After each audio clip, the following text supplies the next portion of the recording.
Bonjour à tous et bienvenue à Catch Club. On se retrouve pour la review de AEW Dynamite du 23 octobre, mais on va également parler de WWE NXT, car maintenant chaque semaine en fait dans cette vidéo, dans la vidéo du jeudi, j'en profiterai pour parler de AEW Dynamite et WWE NXT. Donc au final ce sera un petit peu une review des deux shows, on reviendra sur les faits marquants de la AEW et de WWE NXT. Mais d'abord pour info, pour ceux qui ne sont pas au courant, je serai à Nice ce samedi soir pour la nuit du catch 2. Donc c'est un gros show de catch où on aura notamment un tournoi avec 8 catcheurs pour couronner le premier champion méditerranéen. Et donc sur place, on aura notamment le droit à la présence de Tom Laroufa qui catchait à la WWE, à WWE NXT sous le nom de Sylvester Lefort. Et il y aura également French Wrestling Beast qui sera le présentateur de la soirée. Et donc moi je serai sur place pour courir le show. Donc pour tous ceux qui sont dans le coin ou qui souhaitent venir, je vous laisse le lien des préventes dans la description. N'hésitez pas à faire un tour pour découvrir plein de catcheurs français et européens et voir un bon show de catch. Et donc c'est parti, on passe au résultat. On va commencer avec AEW Dynamite, puis on enchaînera avec WWE NXT. Et donc pour commencer, comme vous le savez, actuellement la AEW tient un tournoi pour couronner les premiers champions par équipe de la fédération. Et donc hier soir, on avait le droit aux deux demi-finales du tournoi. Et donc d'un côté, on avait les Private Party contre les Lucha Brothers, et de l'autre côté, on avait les Dark Order contre SCU. Et donc pour info, les résultats détaillés sont sur catchclub.fr, que ce soit pour AEW Dynamite ou pour WWE NXT. Donc là, moi en fait, je vais surtout vous donner mes impressions sur les faits marquants des deux shows. Donc déjà, sachez que ce sont les Lucha Brothers qui ont remporté la première demi-finale et SCU qui ont remporté la seconde demi-finale. Donc la finale du tournoi pour les titres par équipe sera SCU contre les Lucha Brothers la semaine prochaine. Mais à côté de ça, ce que je veux surtout souligner, c'est que la division par équipe de la AEW est actuellement l'un de leurs plus gros points forts. Et d'ailleurs, dès le début, les membres de The Elite, surtout les Young Bucks, avaient insisté sur le fait qu'ils voulaient mettre en avant le catch par équipe et essayer même de ramener le catch par équipe au niveau du main event. Et pour le moment, tout ce qu'on peut dire, c'est que c'est très bien joué, car la foule était à fond dans les deux matchs. D'ailleurs, pour info, hier soir, le show AEW était à Pittsburgh et la foule était en feu durant toute la soirée. Donc forcément, comme je vous l'ai déjà dit, ça ajoute un énorme plus au show. Et donc les Private Party ont perdu contre les Lucha Brothers, mais honnêtement, ils ont tellement impressionné lors de leur dernier match face aux Young Bucks que ce tournoi aura beaucoup servi aux Private Party, car maintenant les fans les connaissent et en plus ils ont une certaine crédibilité maintenant après avoir battu les Young Bucks. À côté de ça, comme vous le savez, j'adore les Dark Order, mais pour moi en fait le problème actuellement, c'est que la AEW nous présente une nouvelle gimmick, une gimmick assez dark, assez sombre, mais sans nous expliquer les origines des personnages et pourquoi ils sont comme ça, qui sont ces espèces de sbires qui sont avec eux. Mais j'ai des espoirs, j'espère que la fédération va nous en dire plus sur les Dark Order, car hier soir les commentateurs ont précisé que ces 6 dernières années les Dark Order avaient totalement disparu, et du coup j'espère que la AEW va nous créer une histoire pour nous expliquer où étaient les Dark Order ces 6 dernières années. Et en fait il faut savoir que dans la vraie vie, dans la vie réelle, les Dark Order ne catchaient plus aux États-Unis ces 6 dernières années, tout simplement à cause d'un problème de visa, car à la base les deux catcheurs sont canadiens. Ensuite il faut savoir que durant la seconde demi-finale, donc les Dark Order contre SCU, d'un coup en fait on a eu le droit à la foule qui a commencé à exploser, et c'est parce que Chris Jericho, Sammy Guevara, Santana et Ortiz sont arrivés à travers la foule. Car en fait hier soir, ces 4 membres de The Inner Circle n'étaient pas censés apparaître lors du show, du coup en fait ils ont acheté des billets pour être présents, et donc ils sont arrivés par la foule et ils se sont assis dans le public tout en haut, au niveau des places qui sont près des loges. Donc c'était assez intéressant parce que ça a mené à une grosse réaction de la foule, mais à côté de ça, ce qui est un petit peu dommage, c'est que ça a totalement détourné l'attention de la foule par rapport au match, et donc ils ne s'occupaient plus du tout de la demi-finale qui était en cours entre SCU et le Dark Order.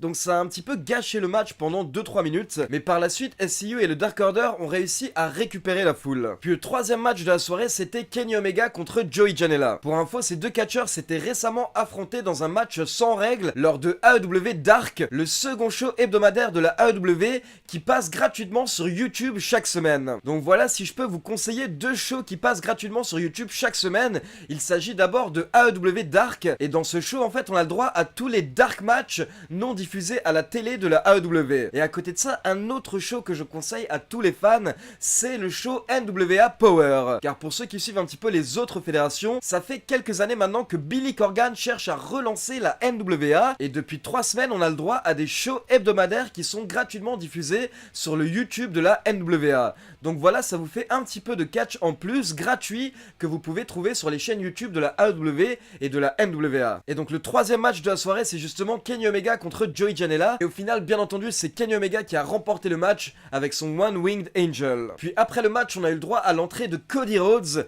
qui devait se faire interviewer par Tony Schiavone dans le ring. Cody Rhodes était apparemment présent pour faire une grande annonce, mais il s'est très rapidement fait interrompre par les membres de The Inner Circle. Puis Chris Jericho a pris le micro pour commencer à se moquer de Cody Rhodes. Mais Cody Rhodes a tout de suite calmé Chris Jericho en disant qu'ici ce n'est pas comme dans d'autres fédérations, il n'y a pas d'espèce de mur invisible et que s'il le souhaite, Cody peut aller dans le public pour attaquer Chris Jericho. Mais Chris Jericho a continué à se moquer de Cody Rhodes et il l'a même traité de bitch.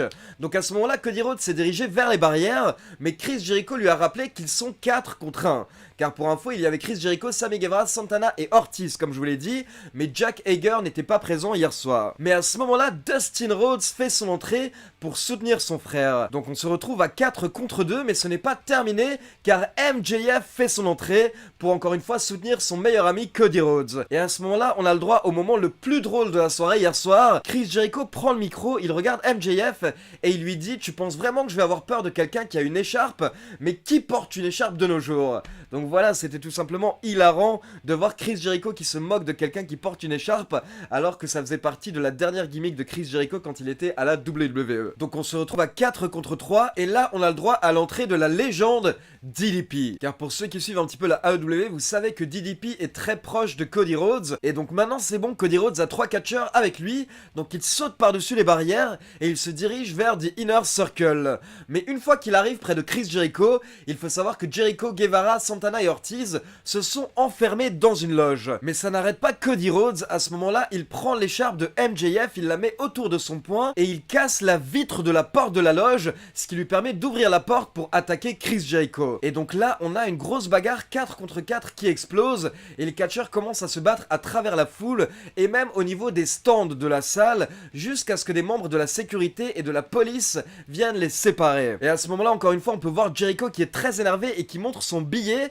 en disant qu'il ne faisait rien de mal, il était là de manière tout à fait légale. On passe maintenant au 4e match de la soirée, encore un match par équipe entre les Best Friends et les Young Bucks. Donc pour rappel, les Best Friends ce sont Chuck Taylor et Trent Barretta, et maintenant ils sont toujours accompagnés par Orange Cassidy. Et d'ailleurs justement quand les Young Bucks entrent dans le ring, Orange Cassidy monte également sur le ring et il met l'un de ses petits coups de pied au ralenti à Nick Jackson, mais au final les Young Bucks lui portent un double super kick. Et donc encore une fois forcément on a eu le droit à un très bon match par équipe, et ce sont les Young Bucks qui ont remporté le match avec l'un de leurs plus anciens finishers, More Bang for Your Buck. Et après le match, les Young Bucks prennent le micro pour dire qu'ils acceptent le challenge de Santana et Ortiz. Donc la semaine dernière, Santana et Ortiz avaient lancé un challenge aux Young Bucks en disant qu'ils souhaitaient les affronter lors du prochain pay-per-view AEW Full Gear. Et donc on aura le droit à ce match. On continue ensuite avec le 5e match de la soirée, Britt Baker contre Jamie Hayter. Jamie Hayter s'est bien défendu, mais au final c'est Britt Baker qui a remporté le match par soumission, car bien entendu Britt Baker est pushée actuellement du côté de la AEW, et donc après le match on retrouve Jamie Hayter en coulisses pour une interview, mais d'un coup elle se fait attaquer par Brandi Rhodes, et ensuite Brandi Rhodes regarde méchamment l'intervieweuse, puis elle quitte l'écran. Puis on passe au main event de la soirée, Pac contre Jon Moxley, et donc pour info il faut savoir qu'habituellement les matchs lors de AEW Dynamite ont une limite de 20 minutes, mais pour le main event de la soirée en fait il peut durer jusqu'à la fin du show. Donc pour info, pour parler en heure française, le show AEW Dynamite a lieu chaque semaine de 2h à 4h du matin. Et donc hier soir, le main event a commencé aux alentours de 3h47, ce qui voulait dire que ce match ne pouvait durer que 13 minutes au maximum, car il doit s'arrêter à 4h du matin à la fin du show. Et donc justement, ça a énormément joué sur le match hier soir, car on a eu le droit à un bon affrontement entre Pac et Jon Moxley, mais au final, le match s'est arrêté sur un time limit draw, c'est-à-dire que le match a atteint le temps limite, le temps s'est écoulé, et quand il était 4h du matin, l'arbitre a sonné la cloche et il a dû arrêter le match, donc on a un match qui s'est terminé sur une égalité sans vainqueur. Et pour info, il faut savoir que Jon Moxley n'a pas du tout apprécié ce qui s'est passé, donc dès qu'il s'est levé, il a porté un DDT à l'arbitre, et il a regardé la caméra pour dire que c'était du bullshit, que c'était n'importe quoi que de terminer de cette manière. Donc forcément, ça va nous mener à d'autres matchs entre Jon Moxley et Pac, et forcément des matchs où cette fois-ci, ils auront plus que 13 minutes. minutes. Donc voilà, ça c'était pour AEW Dynamite. Honnêtement, on a eu le droit à un très bon show, notamment grâce au match par équipe. Un main event qui était également intéressant parce qu'il nous a laissé sur notre faim. Donc forcément, on veut en voir plus. Et à côté de ça, la foule était en délire durant toute la soirée. Donc forcément, c'était un bon show. Et maintenant, on passe très rapidement au résumé de NXT. Donc là, je vais surtout m'intéresser aux 2-3 gros faits marquants de la soirée. Pour les résultats complets, vous pouvez aller sur catchclub.fr. Et donc déjà, l'une des premières choses intéressantes, c'est que hier soir, on a pu voir Tyler Bate à NXT. Donc pour rappel, Tyler Bate est le premier champion NXT UK de la fédération. Il avait remporté le titre il y a 3 ans à 19 ans seulement. Et il fait partie du clan British Strong Style avec Pete Dunne et Trent Seven. Et il forme d'ailleurs l'équipe Mustache Mountain avec Trent Seven. Mais donc habituellement, on voit plutôt Tyler Bate du côté de NXT UK. Mais hier soir, on a pu le voir arriver à l'arène avec Pete Dunne. Puis il était présent dans le public au premier rang durant le match entre Matt Riddle et Cameron Grimes. Et pour info, quand Matt Riddle est arrivé, il a checké Tyler Bate. Et ensuite, après le match, Matt Riddle et Cameron Grimes se sont tous les deux retrouvés près de Tyler Bate. Mais à ce moment-là, Cameron Grimes était très énervé car il venait de perdre le match. Et donc il a repoussé Tyler Bate. Et à ce moment-là, Tyler Bate a répondu en lui mettant un énorme coup de poing qui a mis KO Cameron Grimes. Donc voilà, apparemment on va en voir plus de Tyler Bate ces prochaines semaines à NXT. Et peut-être qu'il va se lancer dans une rivalité avec Cameron Grimes. En tout cas, si vous souhaitez en savoir plus sur Tyler Bate, je vous conseille de checker mon interview de Tyler Bate que j'ai pu filmer il y a 2 semaines à Londres et que j'ai posté la semaine dernière. Ensuite, il faut savoir que hier soir, Breezango et Kushida devaient affronter les Forgotten Sons, mais Kushida est actuellement blessé, donc il a été remplacé par Isaiah Scott.